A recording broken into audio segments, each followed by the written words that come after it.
தேராகுடைய வம்ச வரலாறு. தேராகுடைய வம்ச வரலாறு. தேராகு ஆபிராம், நாகோர், ஆரான் என்பவர்களை பெற்றான்.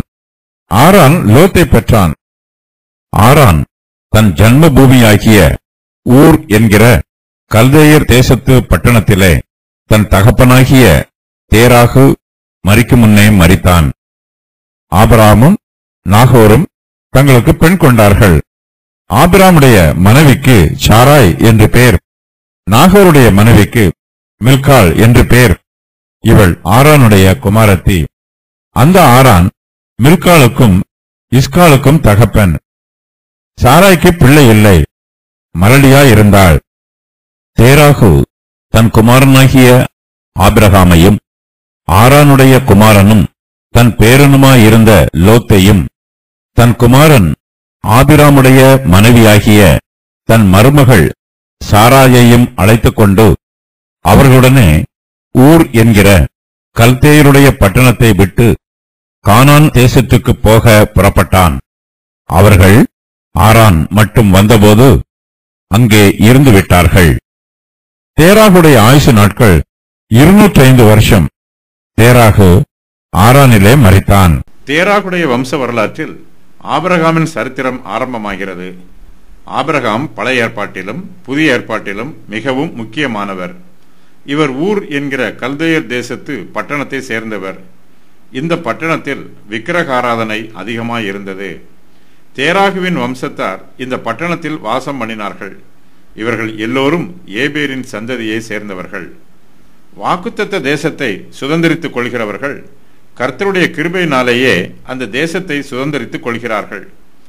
அவர்கள் வாக்குத்தத்த தேசத்தில் இருந்தாலும் தங்களுடைய சொந்த தேசத்தை மறந்துவிடக்கூடாது. ஆபிரகாமின் சந்ததியார் கர்த்தருடைய ஜனமாக இருந்தாலும் ஆபிரகாமின் முன்னோர்கள் ஒரு காலத்தில் ஊர் என்கிற கல்தேயர் தேசத்து பட்டணத்திலே வாசம் பண்ணினவர்கள். ஆபிரகாம் கர்த்தரை ஆராதித்தாலும் அவர்களுடைய முன்னோர்கள் கல்தேயர் தேசத்திலே விக்கிரகங்களை ஆராதித்தவர்கள். ஆபிரகாமின் உற்றார் உறவினர்களை பற்றியும் இந்த வசன பகுதியில் சொல்லப்பட்டிருக்கிறது. ஆபிரகாமின் தகப்பனார் தேராகு. இந்த வசன பகுதியின் முன்னுரை தேராகுடைய வம்ச வரலாறு. தேராகு ஆபிராம், நாகோர், ஆரான் என்பவர்களை பெற்றான். ஆரான் லோத்தை பெற்றான் என்று சொல்லப்பட்டிருக்கிறது. தேராகு விக்கிரகங்களை ஆராதித்தவர். இவர் யோர்தான் நதிக்கு அப்புறத்திலே குடியிருந்தவர். பூர்வ காலத்திலேயே ஜனங்கள் விக்கிரகங்களை ஆராதித்தார்கள். கர்த்தரை ஆராதிக்கிறவர்கள் விக்கிரக ஆராதனைக்காரர்கள் மத்தியிலே ஜீவித்தாலும் அவர்கள் விக்கிரகங்களை சேவிக்காமல் கர்த்தரையே சேவித்தார்கள்.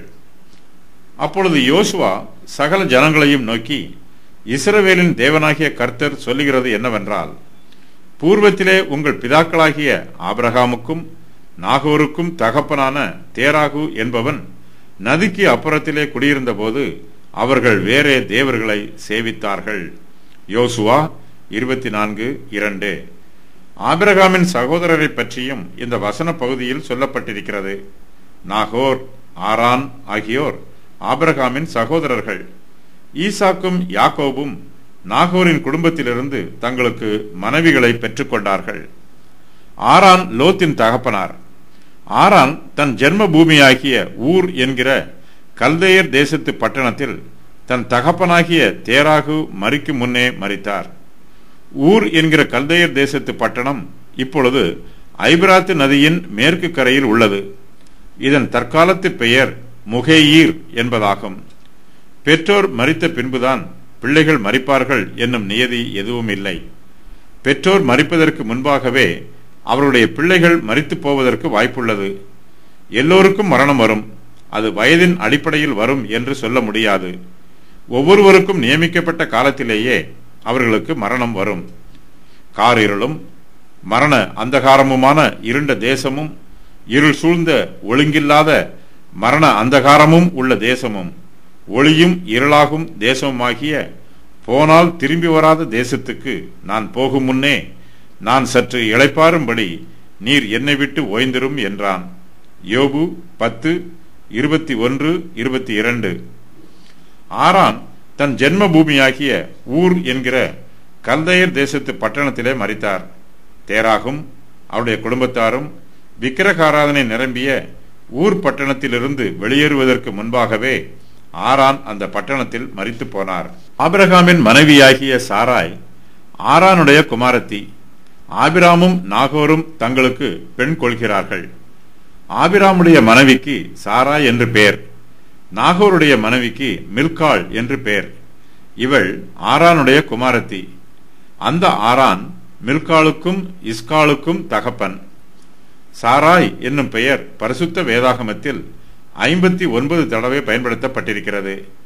சாராயின் பிறப்பை பற்றிய செய்தியை ஆதியாகமம் 11:29 முதல் 31 வரை, ஆதியாகமம் 12:1 முதல் 23:19 ஆகிய வசனங்கள் கூறுகின்றன.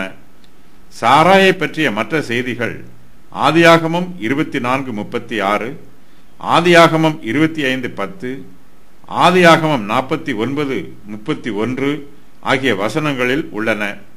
வேதாகமத்தில் சாராய் என்னும் பெயரில் வேறொரு ஸ்திரீயும் இருக்கிறாள், மில்காள்.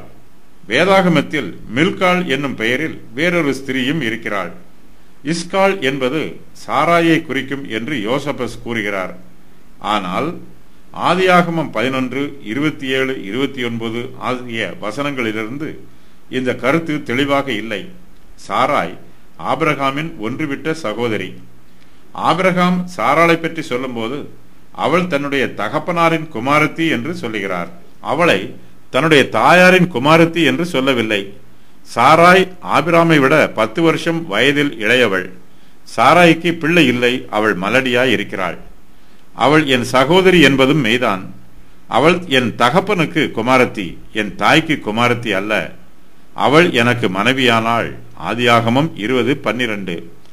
ஆபிரகாம் தன்னுடைய தகப்பனாராகிய தேராகோடும் தன் உறவினரான லோத்தோடும் மற்றும் தன்னுடைய குடும்பத்தாரோடும் கர்த்தருடைய கட்டளைக்கு கீழ்ப்படிந்து ஊர் என்கிற கல்தேயருடைய பட்டணத்தை விட்டு கானான் தேசத்திற்கு புறப்பட்டு போகிறார்.